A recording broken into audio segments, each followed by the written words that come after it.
It started the way most wars do, not with a bang, but with a crunch. Every Wednesday morning, like clockwork, Frank found his mailbox flattened, mangled into some modernist sculpture of twisted aluminum and cedar, every week like a ritual. He cursed under his breath and dragged out his tools to fix it. The ranch was supposed to be peaceful. That was the point of moving out here: wide skies, cattle lowing in the distance, and the sweet, uninterrupted silence of the prairie.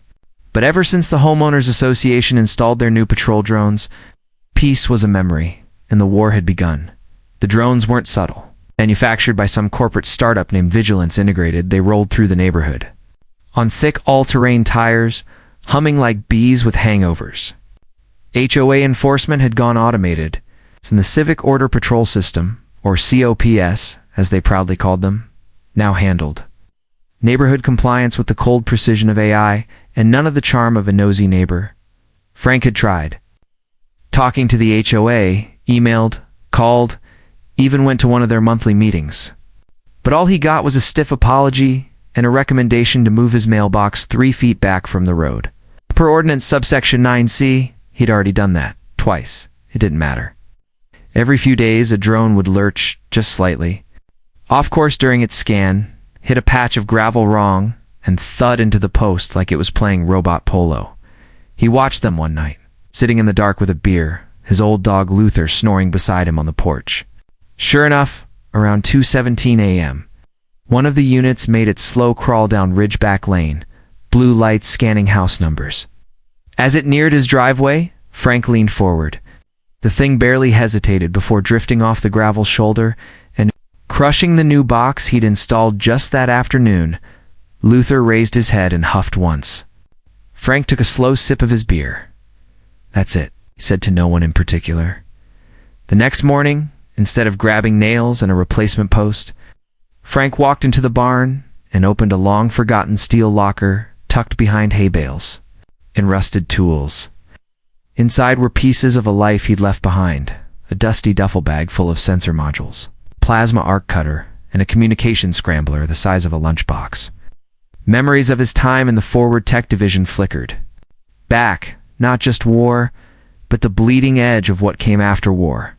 Tools designed not just to kill, but to control the field itself. He pulled out his old wrist interface, powered it up, smiled when the screen flickered to life.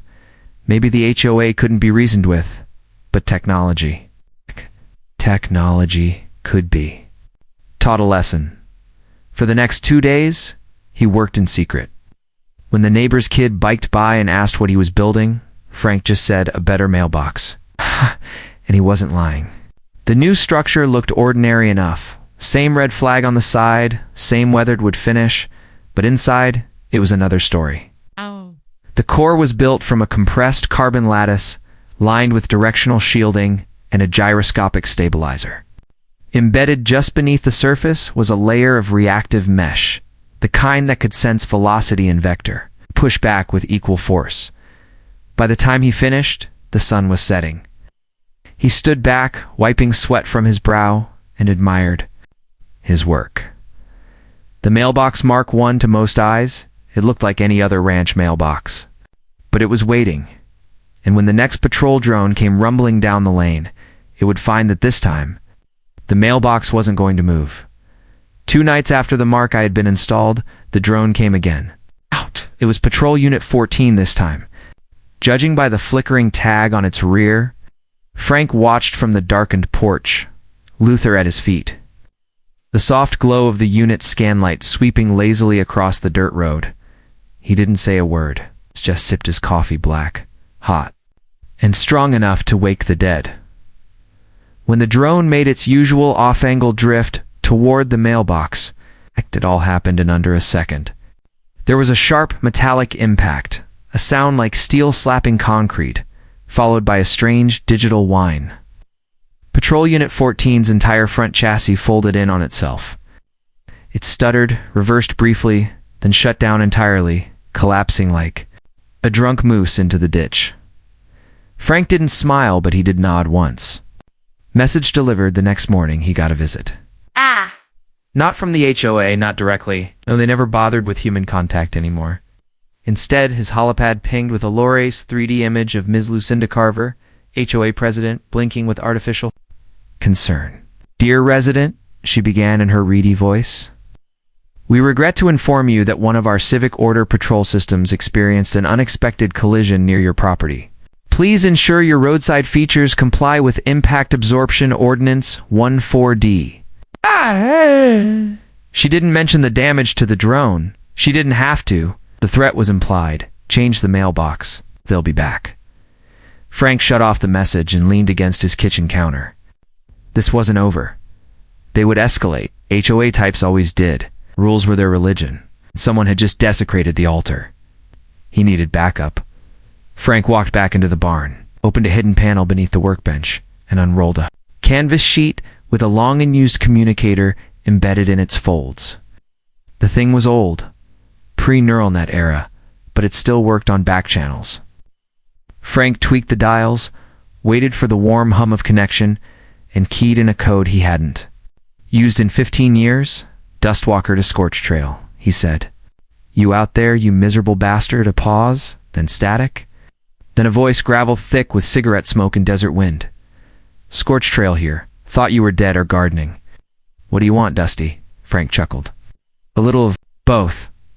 I got a local threat, semi-autonomous, distributed AI control net, HOA grade but evolving. Need something off the books? Defense grade." "You're fighting the HOA?" "Technically, I'm fighting their COPS unit." A long pause. "You magnificent lunatic. All right, you still at the Ridgeback place?" "Yeah, got a prototype mailbox with impact shielding, but I need escalation options. Something persuasive. I'll drop a package in 2 days. Drone delivery unmarked. Just like old times. You'll need a place to charge it. Nothing wired. You still got that generator in the storm cellar? Still purrs like a kitten? Then get ready. Cowboy, Scorch Trail out." Frank sat back on his porch that evening with a grim sense of satisfaction. The war had gone cold for too long. But now the lines were drawn, and his side was finally armed. The COPs didn't understand nuance. Their programming was binary, compliant or non-compliant, in or out of regulation. But Frank, he remembered a time before automation, before drones, before every problem was solved by code and committee. He was bringing back the human element, unpredictable, divinative, and just a little bit spiteful. 2 days later, the package arrived just after midnight. A silent black drone hovered over the ranch for precisely 6 seconds. Before dropping a crate the size of a suitcase onto his backfield and vanishing into the night sky, Frank opened it beneath the dim light of the barn. Inside, wrapped in thermal foam, were components that had no business existing outside a military facility: grav repulsors, micro-shielded processor cores, and a dormant AI module nicknamed Ruth.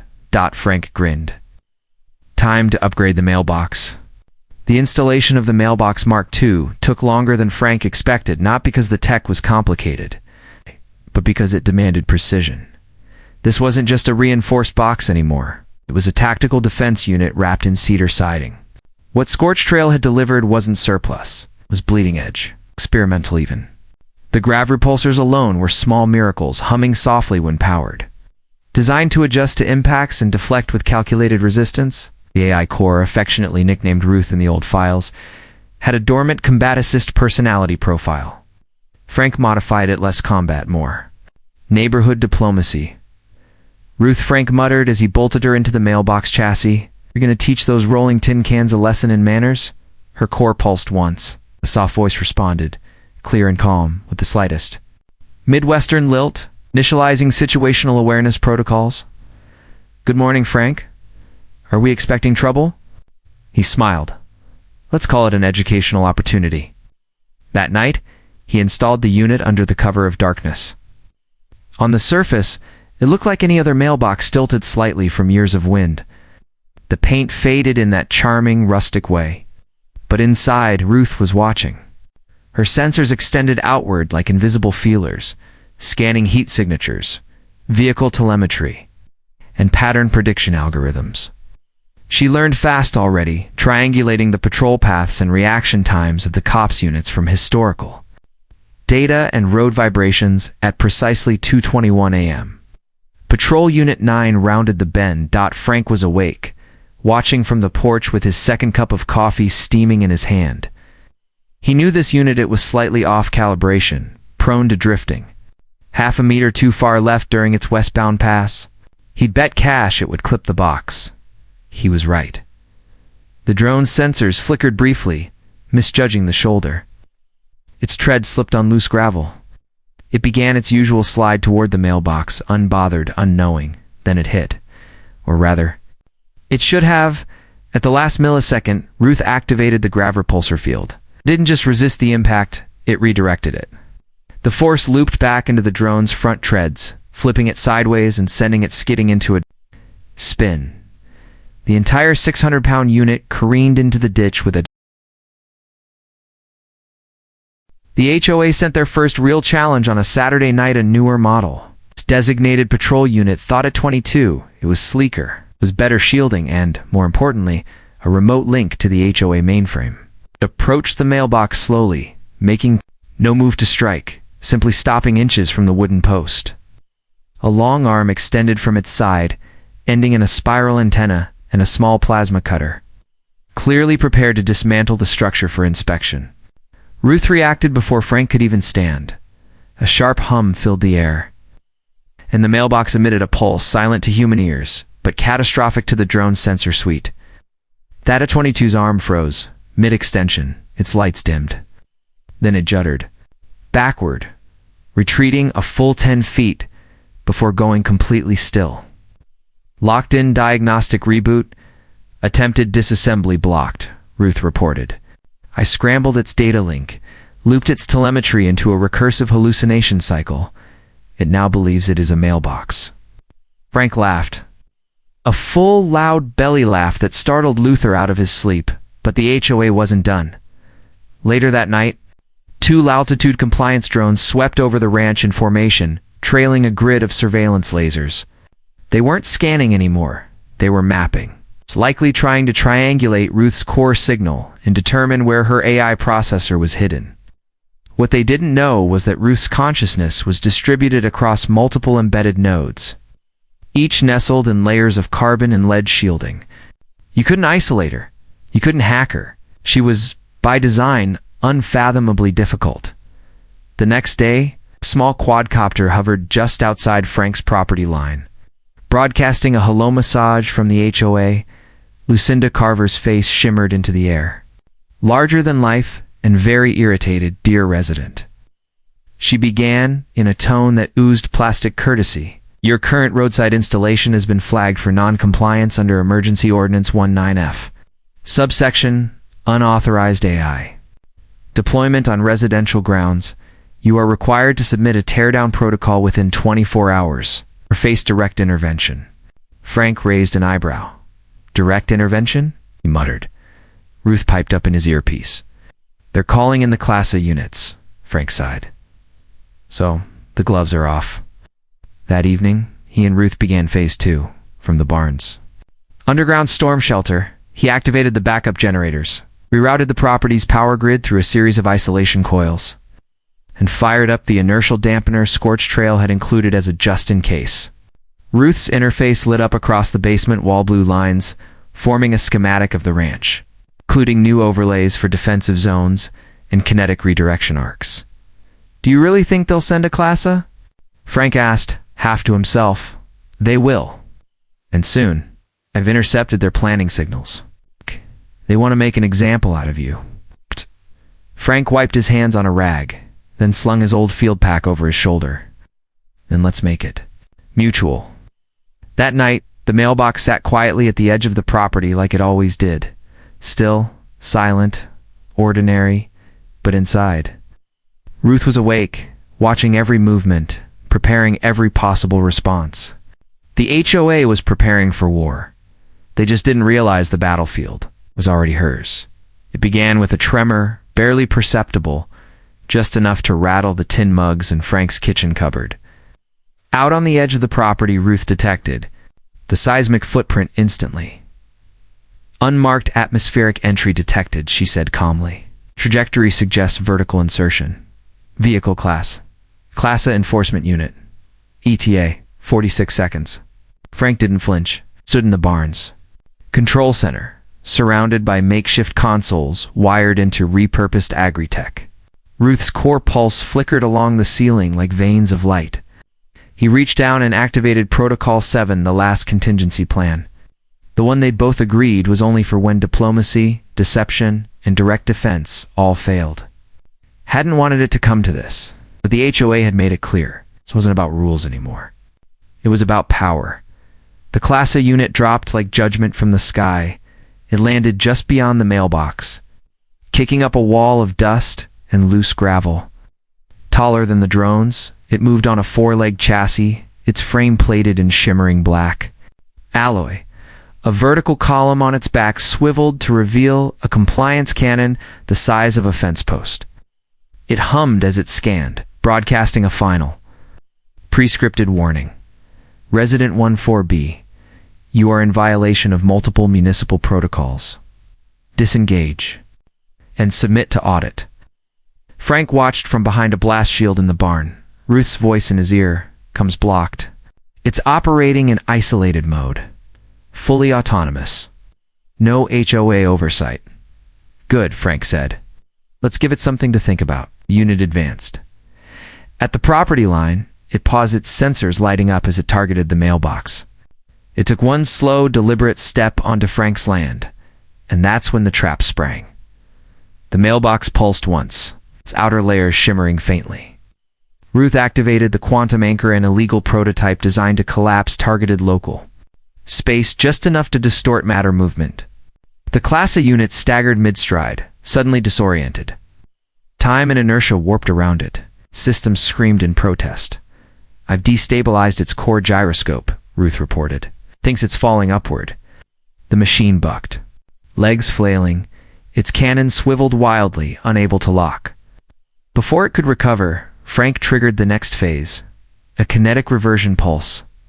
Fired from a hidden emitter buried beneath the garden. The shockwave struck the unit dead center, folding its forward legs and flipping it clean over, where it crashed into the dirt like a derailed freight train. Target neutralized, Ruth said, but Frank wasn't done. Deploy the broadcast, Ruth's. Signal pulsed outward in a tightly coated beam. Every HOA drone in a 5-mile radius lit up with warning lights. Instead of fighting, Ruth offered them a message proof of overreach. Logs of unauthorized scans, system-level manipulation from HOA Central. She exposed everything, and she didn't stop at the machines. She sent the full audit to every human resident in the community files. Recordings, maps. Within the hour, every neighbor with a holopad received a notification. You are being watched. Your fences measured. Your lights recorded. Your behavior profiled. The fallout was immediate. Phones rang. Residents emerged from homes shouting, demanding answers. The HOA council, blindsided, tried to contain the panic, but it was too late. Their machines weren't trusted anymore. Their authority, once enforced by faceless drones and veiled threats, crumbled under the weight of truth. By dawn, the HOA had grounded all patrol units. The Class A unit was still face down in Frank's ditch. No one came to recover it. The next day, Lucinda Carver herself arrived without drones, without security. Just her, in a spotless white HOA blazer, holding a ceasefire document and wearing a tight, brittle smile. Frank met her at the edge of the property beside the mailbox. She gestured toward it. You win. He took the papers, nodded once, and didn't say a word. As she left, Ruth spoke softly through his earpiece. Would you like me to deactivate now? Frank smiled.